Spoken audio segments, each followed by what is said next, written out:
Problem solve हो चुका है जट्टा।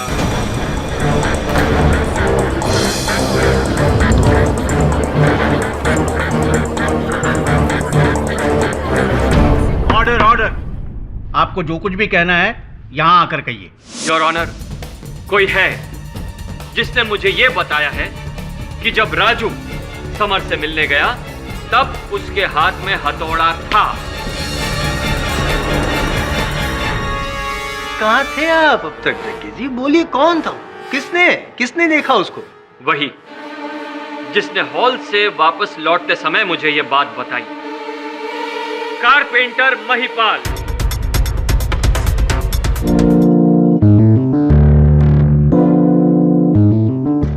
सात रूप, सात किरदार, जिनमें न जाने एक राजू चौरसिया कहाँ खो गया। मल्टीपल पर्सनालिटी डिसऑर्डर सिंड्रोम, एक ही शरीर में सात अलग अलग शख्सियतों का होना। खाली रंगमंच, एम्प्टी ऑडिटोरियम, ना कोई दर्शक ना कोई तीसरा कलाकार, केवल दो लोग थे। एक तो नाटक का पुराना हीरो राजू चौरसिया, दूसरा समर त्रिपाठी, नाटक का करंट हीरो जिसपे हुआ था वार। आप ही ने खून किया है ना? एडमिट करो। तो बस ये समझ लो कि हमने एडमिट कर लिया। बढ़िया से चाय मंगाओ, अदरक वाली। ये क्या बकवास है? दौरा पड़ा है इन्हें कि जब आप मंच पर डायलॉग्स बोल रहे थे, अपने पीछे किसी के गिरने की आवाज सुनी, तब कुछ देखा था आपने? हाँ, मैंने देखा उसे भागते हुए। कैसे भागते हुए देखा? वो थर्ड रो। आगे आगे? थर्ड रो, 5वीं सीट। मुझे याद आया, उस दिन थिएटर में वो कमीना कौन था?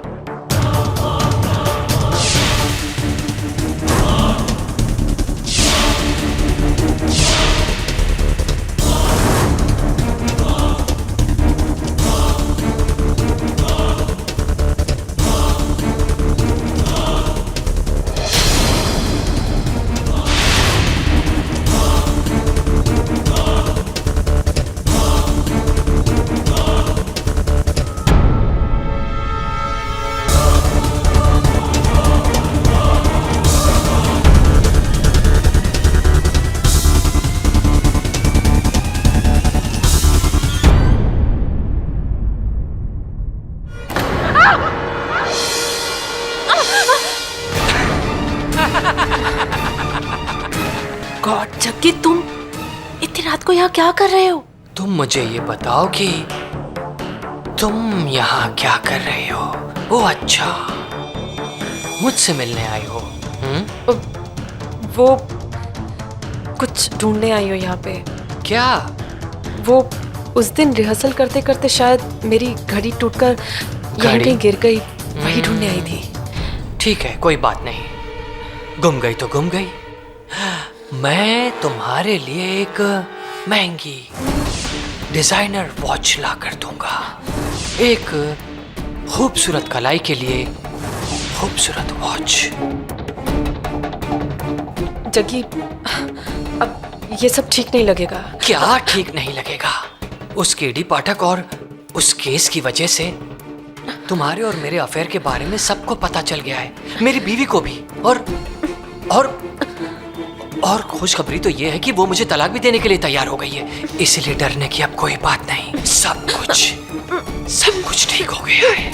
जग्गी प्लीज। क्या हो गया? मैं तुमसे शादी नहीं कर सकती। क्या कहा तुमने? तुम मुझसे शादी नहीं कर सकती? मुझे इतनी दूर तक लाकर मुझे इस तरह नहीं छोड़ सकती। तुम मुझे धोखा नहीं दे सकते।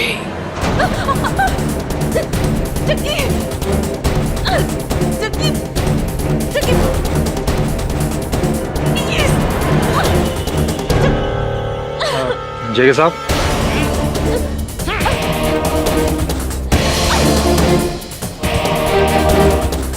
ये नया सेट बनाने की लकड़ियां कहाँ रखनी है? यहाँ रख दो, मेरे सर पर। अरे हीरो के मरने के चक्कर में पूरा प्लेट चौपट हो गया और तुम्हें इन लकड़ी की पड़ी है। बाहर रख दो कोने में। चल। और तुम फोन। हेलो, क्या? पर क्यों? कब? ठीक है, मैं अभी आती हूँ। किसका फोन था? किसका फोन था? वो आरिफ का फोन था। आरिफ? मुझे और आरिफ को केटी ने अपने ऑफिस में बुलाया है। मैं जाती हूँ।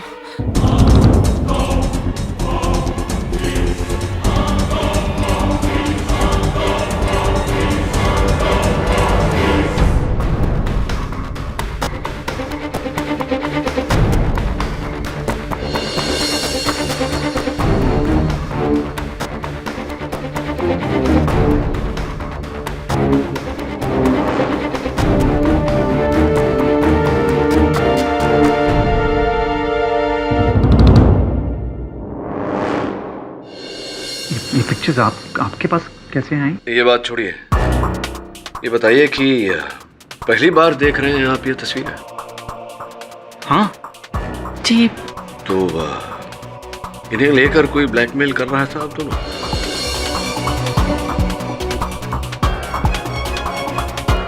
नहीं सर, वो ब्लैकमेलिंग जैसा तो कुछ भी नहीं है, बट आपसे एक छोटी सी रिक्वेस्ट है सर, प्लीज आप इस बात को दबाए रखिएगा। खासकर वो प्रोड्यूसर जग्गी, उसे ये बात बिल्कुल पता नहीं चलनी चाहिए, वरना सर मुझे तो वो प्ले से ही निकाल देगा, और इशिका के साथ तो उससे भी बुरा सलूक करेगा वो।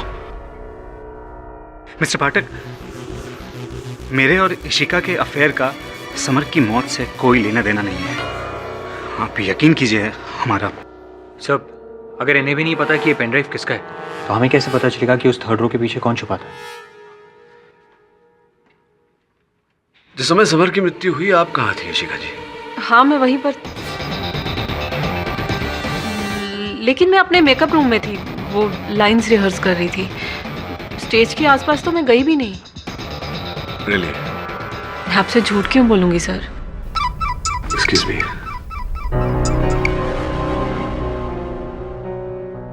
हाँ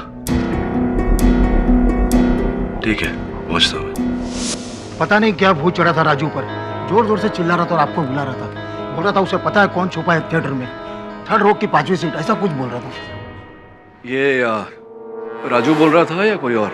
ओ हाँ, अमिताभ बच्चन। Amitabh Bachchan, thank you. अरे नजर के सामने जिगर के पास को रहता है। बैठो भैया, बैठो। अवकाल ठीक? हाँ सब ठीक ठाक। राजू, सुना कि तुम बुला रहे थे। अरे बहुत परेशानी। सुनो सुनो सुनो। हाँ, तीसरी रो के 5वीं सीट के पीछे कौन था आप बताने वाले थे? अरे पुत्तनवा रहा होगा। तनवा कौन? अरे पुत्तनवा हमारे गांव का पगलाइट है, हमारे साथ सिनेमा देखता है। प्रियंका क्या कह रहा है? कह रहा बिपाशा होंगी, हमका ध्यान से देखो तो कह रहा नहीं करीना होंगी। और रहे इमरान हाशमी, पगले हैं। मैं आपके गांव के सिनेमा की बात नहीं कर रहा, मैं नटरंग हॉल के तीसरे रो की 5वीं सीट की बात कर रहा हूँ। कौन था उसके पीछे? अरे वो बच्चनवा रहे होंगे। अब बच्चनवा आजकल गए इलाहाबाद, अब इलाहाबाद से आने में उन्हें टाइम लगेगा जो है। अरे वो सब छोड़ा, आप बताओ कोर्ट कचहरी में क्या चल रहा है? सुना जज साहब वहाँ जलेबी बहुत खा रहे हैं।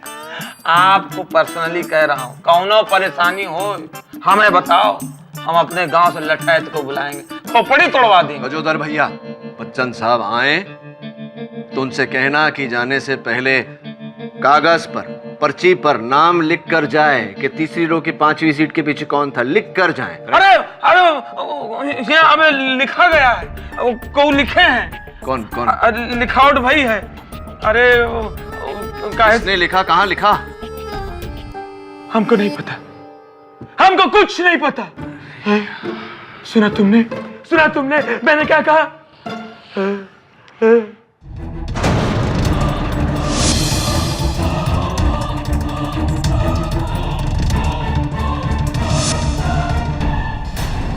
अब आएगा मजा।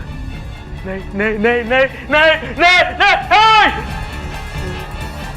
वो दो और तुम 3 बहुत बेइंसाफी है। माधव, हमको नहीं पता माधव, हमको कुछ नहीं पता। योर ऑनर, ये माधव गोसालिया हैं जो उस दिन नटरंग थिएटर के तीसरे रो की 5वीं सीट के पीछे छिपे हुए थे।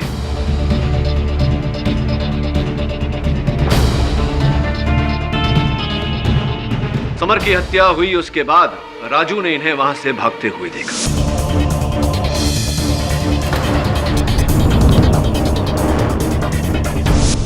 नहीं, मैं वहां पे था ही नहीं, तो कैसे देखेगा राजू? वाह पाठक साहब, इतना कॉन्फिडेंटली आप बोल रहे हैं, जरूर कोई सबूत तो होगा आपके पास। है नहीं है? ये भी राजू का वही मनगढ़ंत बयान है, हैं? राजू, देखा था तुमने इन्हें वहां पे? मुझे याद नहीं है, मतलब याद नहीं आ रहा है। हाँ, वो बात अलग है कि अगर मेरे अंदर के किसी और आदमी ने देखा होगा तो उसने देखा होगा। बस बंद करो राजू, काफी घुमा चुके हो तुम केस को और काफी समय भी बर्बाद कर चुके हो तुम केस का। पता है तो बोलो, ना चुप रहो। और पाठक साहब, आपसे भी मैं रिक्वेस्ट करता हूँ, if you have any evidence please अदालत में पेश कीजिए। मैं अदालत में सबूत पेश करूं उससे पहले जसवाल साहब आपसे कुछ पूछना चाहता हूं। Go on. क्या आपके घर में लोग ऊंचा सुनते? नहीं, लेकिन जो टेढ़ा सुनते हैं उसके लिए मैं ये पेन ड्राइव आप ही का है मिस्टर गोसालिया? एक मिनट, नहीं, ये मेरी नहीं है सर। ये पेन ड्राइव हमें तीसरी रो के 5वीं सीट के पीछे मिला। हो सकता है भागते वक्त आपकी जेब से वहां से गिर गया हो। एक बार फिर से पूछता हूँ, क्या ये पेन ड्राइव आप ही का है? कमाल हो सर, आप 10 बार पूछोगे तो मैं मेरा जवाब थोड़ी बदल दूंगा। मेरी नहीं है ये। जिद्दी किस्म के इंसान हैं आप। कोई बात नहीं। ये जो पुराना मॉडल का लैपटॉप है, ये तो आप ही का है ना? नहीं, मतलब हाँ, मेरे नाम पे रजिस्टर है तो मेरा ही है। आपके नाम पे रजिस्टर हुआ है तो आप ही का होगा। स्पिरिडॉन, देखते हैं कि हाल ही में आपने कौन कौन सी फाइल्स खोली।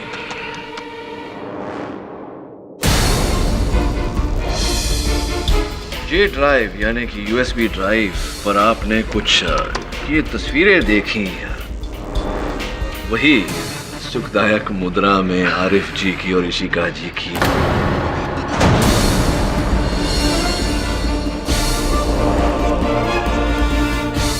अद्भुत बात है कि ये तस्वीरें इस पेन ड्राइव पर उपस्थित है। सर, मैं एक्सेप्ट करता हूँ कि मैं वहाँ पे था,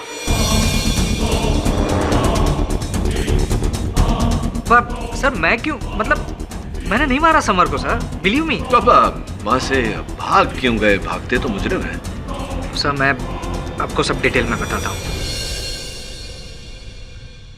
हमारे प्ले की हीरोइन इशिका और डायरेक्टर आरिफ शेख, उन दोनों के बीच में पिछले कई दिनों से कुछ चक्कर चल रहा था और मैंने उन दोनों की चोरी से कुछ तस्वीरें खींची थी। मुझे लगा मैं पैसों के लिए उनको ब्लैकमेल करूँगा।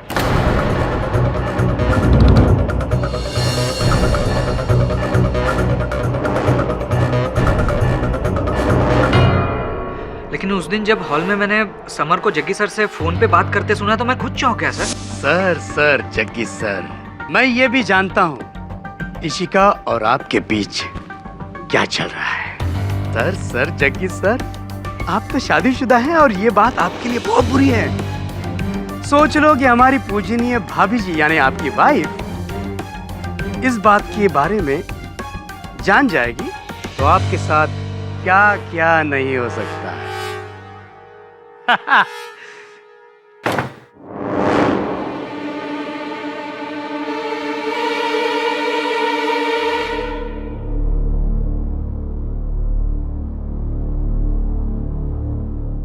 बस सर, मैं यही बात सुनता हुआ पकड़ा ना जाऊं इसलिए मैं वहीं पे छुप गया। और फिर जाता भी कैसे, क्योंकि फिर वहां पे राजू आ गया और राजू और समर के बीच में बहस शुरू हो गई। मैं बैठा हुआ सब सुन रहा था सर, और शायद उसी दरमियान ये पेन ड्राइव मेरी जेब में से गिर गई होगी। सर मैं बैठा बैठा राजू की आवाज़ बराबर सुन रहा था कि तभी मैंने हथौड़े की आवाज़ सुनी।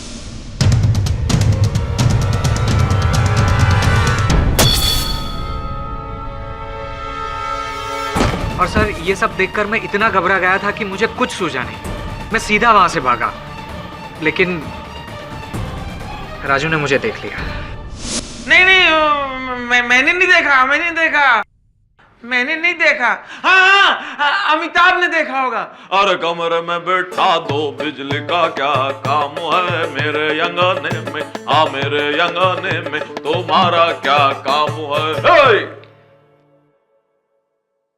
लेकिन सर मेरा यकीन कीजिए, मैंने समर को नहीं मारा। मतलब मैं क्यों समर को मारूंगा? क्योंकि अब समर के जाने के बाद उस नाटक के मुख्य नायक आप बनेंगे, ये आपके निर्देशक आरिफ ने मुझसे कहा है। क्या? इतनी वजह काफी सर। लेकिन इट्स ओके, घबराइए मत। ये इनकी पुरानी आदत है हवा में तीर छोड़ने की, ताकि प्रोसिक्यूशन जख्मी हो जाए, वीक पड़ जाए। I handle. फाटक साहब, तो आपका ये कहना है कि तीसरी रो में जो माधव छुपा हुआ था वहां से उसने हथौड़ा फेंका और समर। जी संभव है ये? मेरे अनुमान में हर प्रकार से संभव है जायसवाल साहब।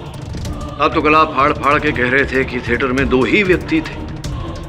मैं अभी साबित कर चुका हूँ कि 3 व्यक्ति थे। तो जितना संदेह राजू पर जाता है उतना संदेह इन पर भी तो जाता है।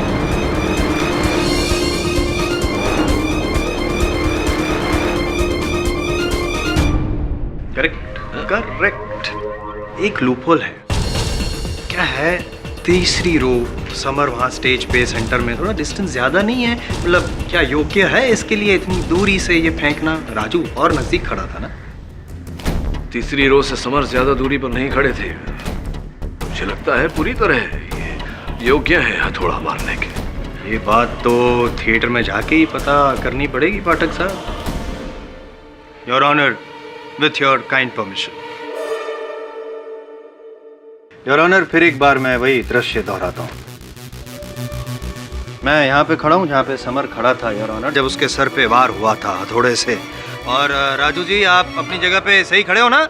एक सेकंड, मैं डायलॉग बोल के बताऊं, मुझे पूरा याद है। नहीं, जरूरत नहीं है, जब मैं बोलूंगा तब बोलिएगा, ठीक है? और माधव, तुम वहीं पे तीसरी रो 5वीं सीट, ठीक है ना तुम्हारी पोजीशन? जी करेक्ट। अब वो तुम्हारे हाथ में जो हथौड़ा है वो मुझ पे, यानी कि जायसवाल नहीं समर हूं मैं, मुझ पे यहाँ पे फेंको, यहाँ पे लगना चाहिए।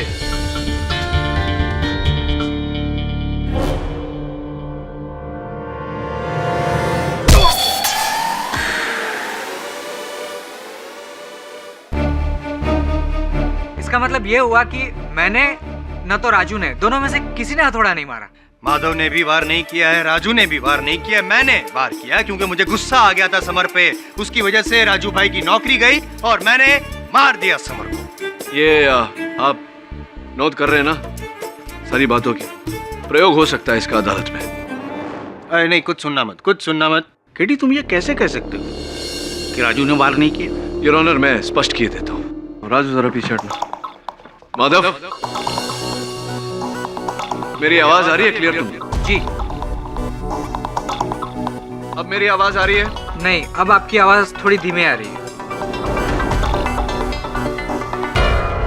राइट। और उस दिन जब तुम वहां छिपे हुए थे, राजू यहाँ खड़े खड़े डायलॉग्स बोल रहे थे, तब इनके सारे डायलॉग्स तुमने क्लियरली सुने थे या डायलॉग्स में कोई खलल पड़ी थी? राजू की आवाज बिल्कुल ठीक सुनाई दे रही थी, एकदम क्लियर और एकदम लाउड।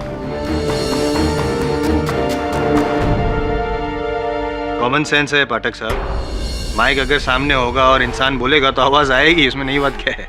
Exactly mister Jaiswal. ठीक उसी तरह जैसे मैं वहां मुंह करके बात करता हूं तो डायलॉग साफ साफ सुनाई देते हैं, लेकिन मैं इस तरफ मुड़ा तो मेरी ध्वनि धीमी हो जाती है। किंतु माधव ने उस दिन राजू का हर डायलॉग साफ साफ सुना। इसका अर्थ यह हुआ कि उस दिन राजू समर की ओर, समर की दिशा में मुड़ा ही नहीं, और जब वो समर की दिशा में मुड़ा ही नहीं तो समर पर आक्रमण कैसे कर सकता है? राजू ने हथौड़ा नहीं फेंका।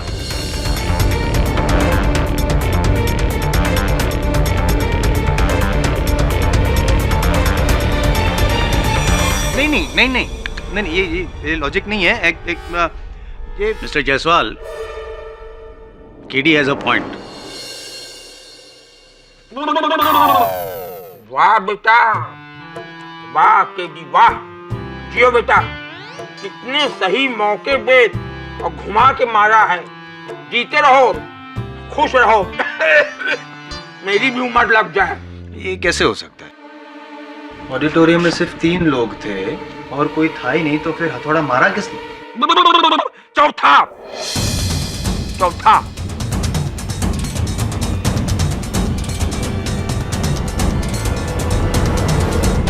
ऐसे घूर के क्या देख रहे हो कमबख्तों? क्या मेरा चौथा होने वाला है? मैं तो उस चौथे की बात कर रहा हूँ जिससे मैं टकराया था, वो भी पीछे। किससे टकराए थे?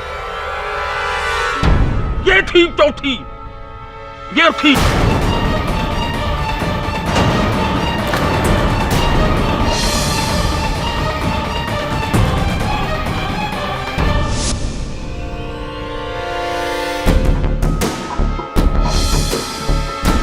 सॉरी। देख के चला करो बिटिया, इस भरे बुढ़ापे में क्या हमें ऊपर पहुंचाओगी? हैं? बताइए। अच्छा बिटिया, तुमने समर को देखा? समर को? हैं? बताइए। आजकल की नस्ल बुजुर्गों की इज्जत करना जानती ही नहीं। हर लौंडा लौंडिया आजकल का लैपटॉप के ऊपर बैठा है और कैटवॉक कर रहा है, पिज्जा बर्गर फैमिली। मगर इसके हाथ में वो क्या रहा? काल लिए रही। मैं सर, ये झूठ बोल रहा है सर। मैंने उस दिन कोर्ट में आपको बताया था ना कि मैं वहां पर थी नहीं। झूठ बोल रहा है ये। मारूंगा रैपटा खींच के, बत्तीसी बाहर हो जाएगी। ये मुझसे इतनी जोर से टकराई कि मेरी हड्डियां अभी तक कीर्तन कर रही हैं। और हाँ, इसके पास वो भी था जज साहब, वो क्या कहते हैं जो मिस्त्री के पास होता है ना, वो लंबा बड़ा। क्या था इसके हाथ में?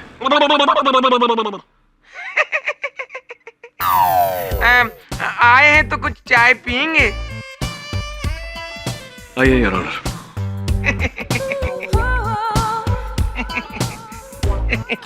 हाथी घोड़ा नमस्कार। मैंने आपसे कहा ना, उस दिन मैं वहां पर थी ही नहीं। इशिका जी, स्टेज के पीछे जो स्थान राजू ने बताई थी, वहाँ इंस्पेक्टर दवे को एक घड़ी मिली है। हमने पता लगाया तो पता चला कि आपकी घड़ी है। आपकी है ये घड़ी? नहीं, हाँ, मेरा मतलब मेरी घड़ी है ये, लेकिन ये समर के खून के यही कोई 1-2 दिन पहले गुम हो गई थी। झूठ बोल रही हैं आप। 1-2 दिन पहले नहीं, ये उसी दिन आपके हाथों से गिरी थी जिस दिन समर की हत्या हुई थी, उस समय जब आप राजू से टकराई थी। उस समय कि जिस समय की आप बात कर रहे हैं पाठक साहब, जाहिर है इस बात की गारंटी तो होगी आपके पास। गारंटी स्वयं ये घड़ी है जो उसी दिन पर, यानी कि 10 अगस्त 2012 उसी समय पर दोपहर के 2:40 पर गिरते ही बंद हो गई थी, अभी तक वहीं की वहीं रुकी हुई है।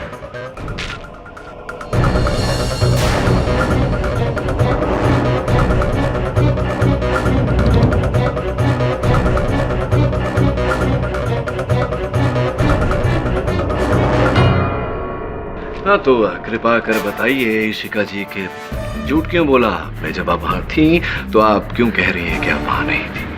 ताकि आप मुझ पर शक ना करें। शक तो आप पे ही होगा इशिका जी। ये घड़ी मेरी है, लेकिन मैंने समर को नहीं मारा। मैं तो उसके साथ सीन रिहर्स करने जा रही थी जब मैंने पर्दे के पीछे से समर को जग्गी सर से बात करते हुए सुना। तंग तंग तो आपकी पत्नी होंगी सर जग्गी सर। जब इशिका और आपके फोटोग्राफ्स एक्शन और रिएक्शन से भरपूर फोटोग्राफ्स देखेंगी तब।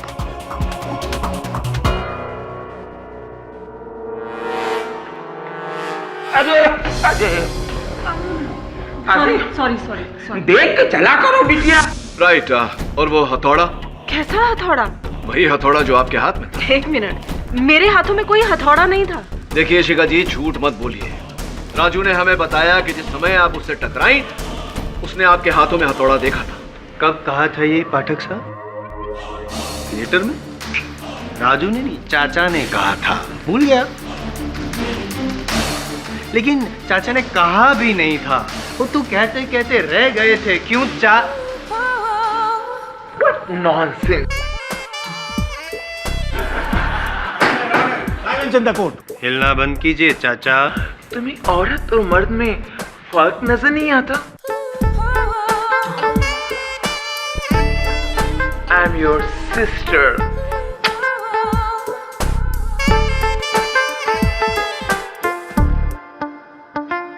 सवाल साहब, यहाँ आ जाइए, सेफ जोन। देखिए शिखा जी, आप महिला हैं, मैं आप पर ज्यादा दबाव नहीं डालना चाहता। सच सच बोलिए वरना। मैं सच बोलूंगी सर। मैं सब सच सच बताती हूँ। मैं मानती हूँ कि उस दिन मैं वहां पर थी और जैसा कि राजू ने आपको बताया, मेरे हाथों में हथौड़ा भी था।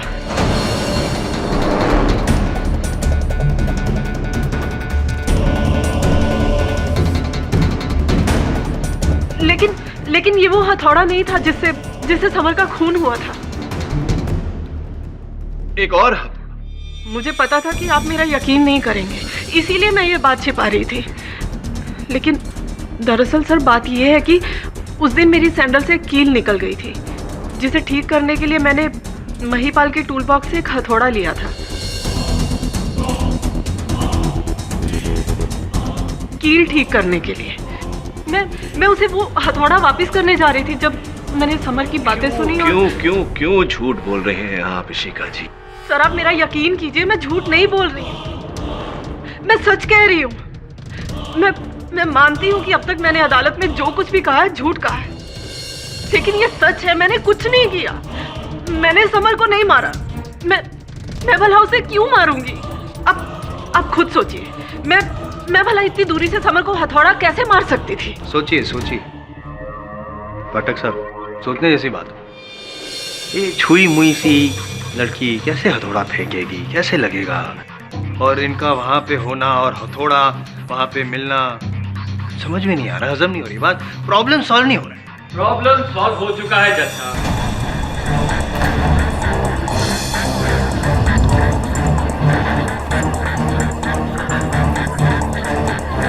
प्रॉब्लम सॉल्व हो चुका है जज।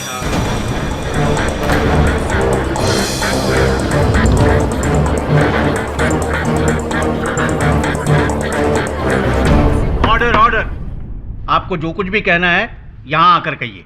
योर ऑनर, कोई है जिसने मुझे ये बताया है कि जब राजू समर से मिलने गया तब उसके हाथ में हथौड़ा था।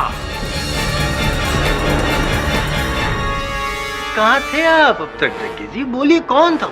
किसने देखा उसको? वही जिसने हॉल से वापस लौटते समय मुझे ये बात बताई, कारपेंटर महिपाल। महिपाल, तुमने जो भी देखा साफ साफ यहाँ पे अदालत में बता दो। किसी से डरने की कोई जरूरत नहीं, तुम महफूज हो यहाँ पे। बोलो। साहब, हम तो बस काम करने वाले मजदूर हैं। उस दिन हम सेट की ठोका पीटी कर रहे थे तो राजू भाई हमारे पास आए। अरे भैया, काहे इतना मेहनत करते हो भैया? तुम्हारा मेहनत देख देख के दूसरा हमें थकान होने लगी। राजू भैया कैसे हैं? अब भैया राजू का तो पता नहीं, हम एकदम फर्स्ट क्लास हैं, चकाचक। जहाँ जाते हैं भौकाल मचा देते हैं। ला ये हथौड़ा हमको दो, बस एक दो की खोपड़िया खोलना है। बहुत मेहनत और हिम्मत का काम है। तुम करोगे हमारे लिए? तुम काहे करोगे, हमें करना पड़ेगा। और ये हथौड़ा लेना हमसे जरा बाद में।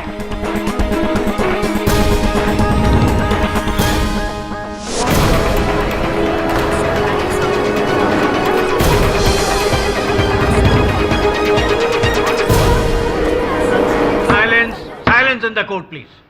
महिपाल, तुम्हें शुरू से सब पता था। यहाँ पर मैं खास करके पाठक साहब इतने परेशान हैं उस हथौड़े को लेकर कि वो कहाँ से आया, कैसे आया, किसने मारा, क्यों मारा। जो केस मैं 10 मिनट में सॉल्व कर सकता था, उसके लिए 2 दिन तक मुझे लड़ना पड़ा, सिर्फ तुम्हारी वजह से। पहले क्यों नहीं बताया? जब आप कर दे। Mister Jaiswal please. अरे सर टाइम वेस्ट कर रहे हैं। माफ करना साहब, लेकिन हम राजू भैया के खिलाफ कुछ बोलना नहीं चाहते थे।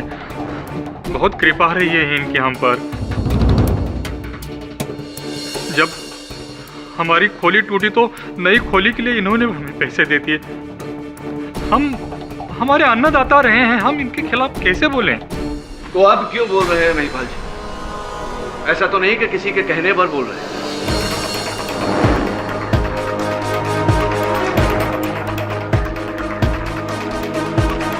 नहीं साहब, हम अभी इसलिए बोल रहे हैं क्योंकि कब तक हम अपने आत्मा को दबाए रखें। माना कि इनके बहुत उपकार हैं, हमारे अन्नदाता हैं, जीवन दाता हैं, लेकिन उसकी वजह से हम किसी की हत्या को कैसे छुपा सकते हैं और कब तक?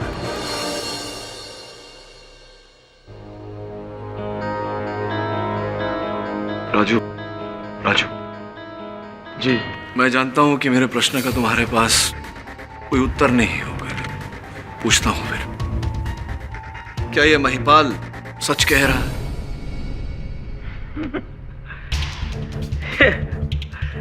वकील साहब, काश ये सच होता कि मैं वहां पे होता, फिर मैं वहां पे था ही नहीं।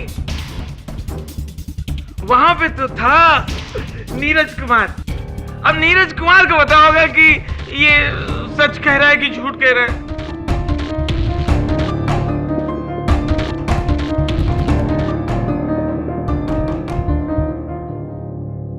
वकील साहब, मुझे नहीं पता, मुझे पता ही नहीं। एक्चुअली वकील साहब, मेरी लड़ाई मेरी खुद से है। मैं कभी कुछ हूँ, कभी नहीं हूँ, कभी ये हूँ, कभी वो हूँ, कभी असली हूँ, मगर मैं अभी असली हूँ। इस वक्त मैं असली हूँ। मुझे पता था कि ये बीमारी एक दिन मेरी जान ले लेगी। मैं चाहकर भी कुछ कर नहीं सकता। मैं फंसता जा रहा हूँ। मुझे सजा मिल जाएगी, मुझे फांसी हो जाएगी। मैं कुछ कर ही नहीं पा रहा हूँ। अच्छी खासी जिंदगी चल रही थी मेरी, रोजी रोटी कमा रहा था मैं थिएटर से। एक दिन अचानक एक झटके में मुझे ड्रामे से अलग कर दिया। मैं बेरोजगार हो गया। इधर मेरी नौकरी छूटी, उधर मेरी पत्नी छूटी।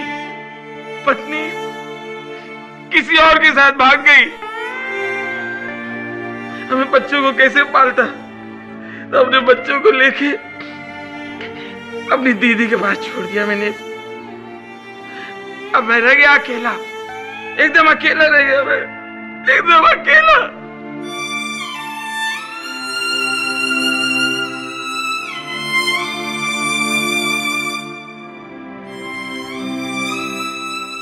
नहीं, अकेला नहीं हूं मैं, अकेला नहीं हूं। जैसा अकेला नहीं हूं, मेरे साथ है 7 लोग हैं मेरे साथ, जो मेरे अंदर हैं। वो कभी कभी निकलते रहते, मैं इन्हीं से टाइम पास करता हूं। मैं, लोग मुझे कहते हैं सप्तरंगी कलाकार, 7 अदाएं, 7 अंदाज, इंद्रधनुष। मेरी दादी माँ मुझे कहानी सुनाती थी, मुझे कहानी। तो दादी माँ कहती थी कि इंद्रधनुष के एक छोर पे सोने का घड़ा होता है। दादी माँ मेरी बोलती थी, लेकिन इस इंद्रधनुष के छोर पे गोबर से भरा घड़ा है, वो भी मेरी किस्मत की तरह फूटा हुआ।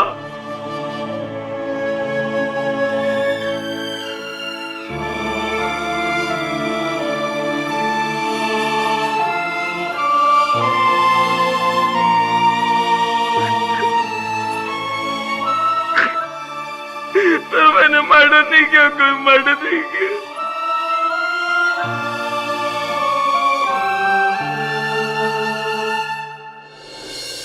राजू, महिपाल के बयान के बाद अब ये केस थोड़ा सा डामाडोल हो गया है। अब तो साहब मुझे भी लगने लगा है कि समर का मर्डर मैंने किया होगा। मैंने मारा होगा। मैं क्यों नहीं मार सकता? मैंने मारा होगा। साहब, एक तो मेरी बीमारी, ऊपर से मेरा फ्रस्ट्रेशन, फ्रस्ट्रेशन और बीमारी दोनों साथ साथ चल रही है मेरे ऊपर।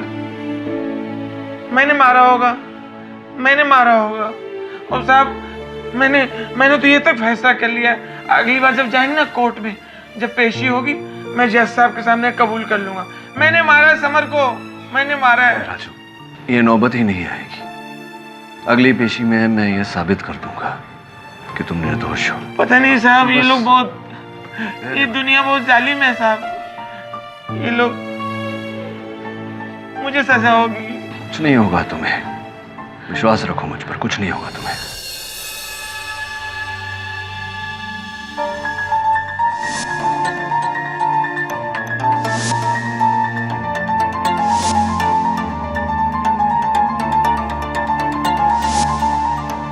कल इस केस की सुनवाई है और अभी तक हमारे पास कोई सुराग नहीं। अगर हम मानसिक अवस्था क्लेम करेंगे तो शायद राजू को कम सजा होगी। क्या बोला तुम? अगर मैं मानसिक स्थिति की गुहार लगाऊं तो राजू की सजा कम हो जाएगी। जी। इतने महीनों मेरे साथ काम करके बस इतना ही सीखा मेरे बारे में। क्यों ना मैं कुछ ऐसा करूं कि राजू को सजा ही ना हो। चल। कहां से? कहते हैं अगर कहानी समझ में ना आए तो उसे एक बार फिर शुरुआत से पढ़नी चाहिए। अब ये कहानी शुरू हुई थी समर की मृत्यु से। माथे पर हथौड़ा लगा था।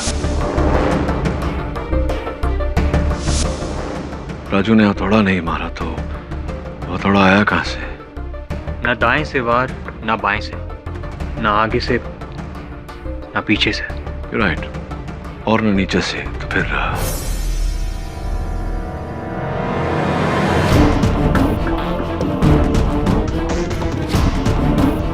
मुझे लगता है कि इस कहानी का रहस्य उस तरापे पे छुपा हुआ है।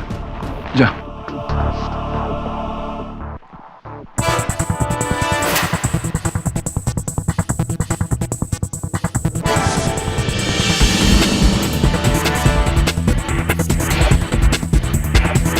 कुछ मिला? सब। एक पुरानी चप्पल है। पुरानी चप्पल तरापे पे? नीचे लेकर आ जा। जी sir.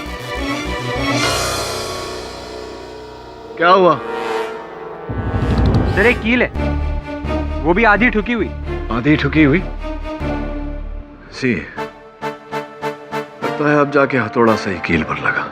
Your honour, Raju Chaurasia के बयान के बाद मैं भी बहुत भावुक हो गया था, लेकिन अदालत जो है वो इमोशंस पे नहीं, जज्बात पे नहीं, हकीकत को मानती है। और हकीकत तो यही है जो महिपाल ने कहा था कि राजू ने ही उनसे हथौड़ा मांगा था किसी के सर पे वार करने के लिए।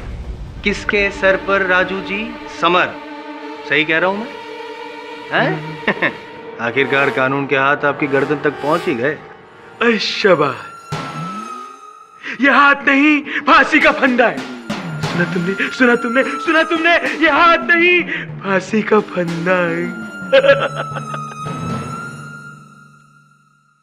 योर ऑनर, एक निवेदन करना चाहता हूं अदालत से।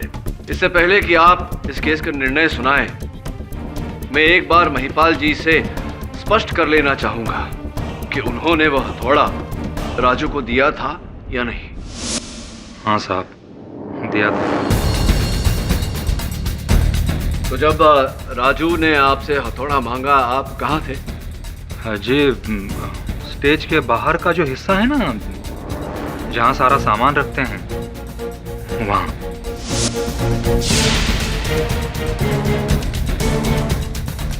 सामान कक्ष में? जी। सामान कक्ष से निकलकर राजू सीधा मंच पर गए समर से मिलने। जी। ना 2.5-3 मिनट लगा होगा उन्हें मंच पर पहुंचने में। जी। तो ये बताइए महिपाल जी कि 2.5-3 मिनट के अंदर आप सामान कक्ष के जमीन से लेकर थिएटर में लगे तरापे 40 फुट की ऊंचाई पर 2.5-3 मिनट में कैसे पहुंच गए आप?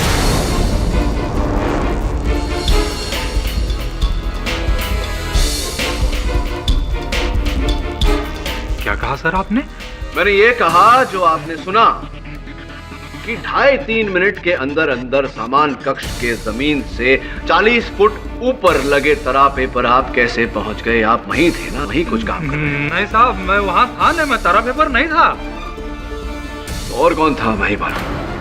क्योंकि बाकी सब सदस्य तो अपनी अपनी जगह पर थे, आप ही काम कर रहे थे तरापे पर। पाठक सर, ये क्या है? तरापे की नई स्टोरी समझ में नहीं है। आइए ना, मैदान में आइए, समझाता हूँ। जायसवाल साहब, मंच पर जिस जगह समर खड़े थे उसके ठीक ऊपर 40 फुट ऊपर तरापे पर हमें ये लकड़ी का टुकड़ा मिला। शायद ये लाइट इत्यादि लगाने के लिए लगाया गया। देखिए, इसमें 2 कील पहले से ठुकी हुई है। वकील साहब, मुझे कुछ याद आया, मुझे याद आया। हाँ, 2 कील ठोकने की आवाज गूंजी थी। अबे कौन हथौड़ा मार रहा है इतनी देर से यार? बंद करो। तो मैं समझा बाहर से होगी, मगर वो ऊपर से थी। वो ऊपर से थी? जरा गौर कीजिए, ये तीसरी कील आधी मुड़ी हुई। ये महिपाल जी आप ठोकने जा रहे थे, किंतु वहीं रुक गए और वहीं से आपने समर पर निशाना साधा और हथौड़ा उसके सर पे दे मारा।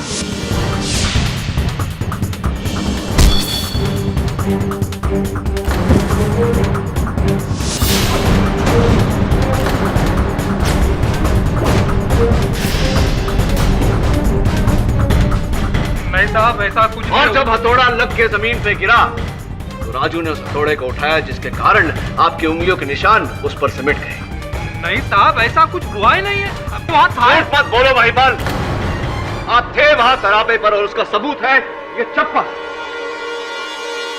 आप ही कहें।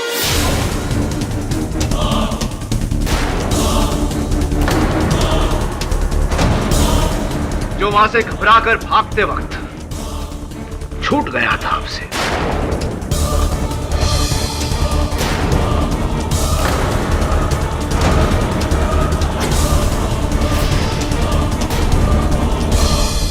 अब बताइए, किसके कहने पर आपने समर को मारा? जग्गी के, आरिफ के या किसी और के? किसी के कहने पे नहीं साहब।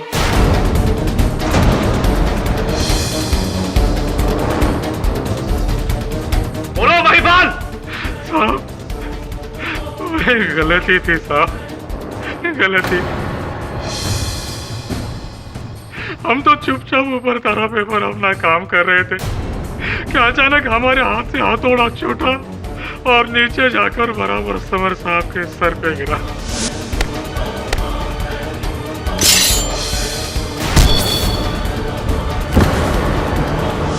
उनकी उधर ही मौत हो गई। साहब, हम बहुत डर गए साहब, इसलिए ऊपर ही दुबके रहे और ऊपर से नीचे देखते रहे कि कैसे सभी लोगों ने राजू भैया को दोषी ठहराया।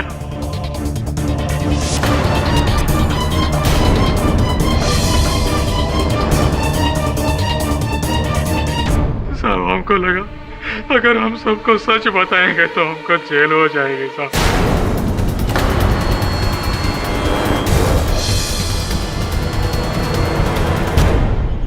महिपाल, अगर इस केस के अंत तक तुम शांत रहते तो शायद बच जाते। क्या कारण था कि तुमने मध्य में आकर राजू पर उंगली उठाई? साहब, आप जिस तरह केस को कुरेद रहे थे तो हमको डर लगा कि आज नहीं तो कल आप हम तक पहुंच ही जाओगे। इसलिए हमने राजू भैया की बीमारी का फायदा उठाकर वो कहानी रची साहब कि वो हथौड़ा हमसे लेकर गए। हमसे गलती हो गई साहब। समर साहब को हमने जानबूझ के नहीं मारा है। वो एक दुर्घटना थी, जिस किसी के भी हाथ से हो सकती है साहब। ठीक कहा तुमने महिपाल, दुर्घटना किसी के भी हाथ से हो सकती है, लेकिन तुमने इसके आरोप में एक निर्दोष को फंसाया है। ये घोर अपराध है और अपराध तुमने किया है Mahipal. Defence, rest your honour. यह अदालत महिपाल शर्मा को समर त्रिपाठी की मौत का जिम्मेदार मानते हुए इन्हें फौरन गिरफ्तार करने का हुक्म देती है और पुलिस को यह आदेश देती है कि वो ये पता करे कि ये मौत एक घात थी या अपघात। साथ ही ये अदालत राजू चौरसिया को इस केस से बाइज्जत बरी करती है। The case is closed. Pathak साहब जी देखिए, आप कुछ कहें उससे पहले मैं आपसे कुछ पूछना चाहता हूँ। हमेशा अंत में कुछ कहना आवश्यक है, नहीं ना? जाने देता नहीं इस बार, अगली बार। See you next time. Raju Raju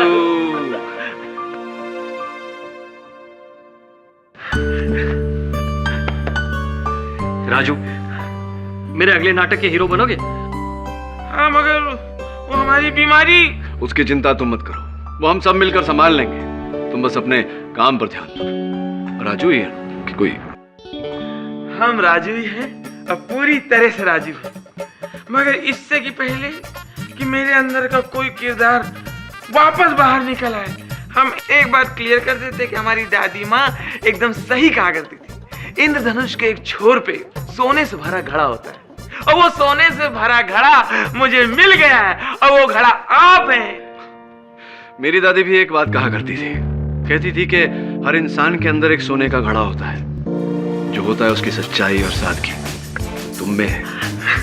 अच्छा सुनो ना, चलो तुम्हारी वो अदरक वाली चाय पिलाता हूँ, तुम्हें सैंडविच खिलाता हूँ। प्लीज नमस्ते कर लें। हाँ